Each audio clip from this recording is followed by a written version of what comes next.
বিদ্যুৎ বিল হাতে পেয়ে যেন মাথায় হাত, আগের চেয়ে কয়েক গুণ বেশি বিল এসেছে এমনটাই দাবি গ্রাহকের।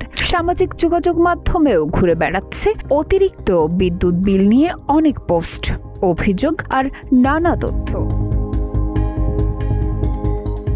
এসবের মাঝেই প্রশ্ন উঠেছে সব অভিযোগের সত্যতা নিয়ে। এমন পরিস্থিতিতে মুখ খুলেছে বিদ্যুৎ বিভাগ। সংস্থাটির দাবি, অতিরিক্ত বিদ্যুৎ বিল নিয়ে পাওয়া প্রতিটি অভিযোগ এরই মধ্যেই যাচাই করে নিষ্পত্তি করা হয়েছে। তাই এ নিয়ে বিভ্রান্তিকর তথ্য ছড়ানো বা অপপ্রচার চালানোর কোনো সুযোগ নেই।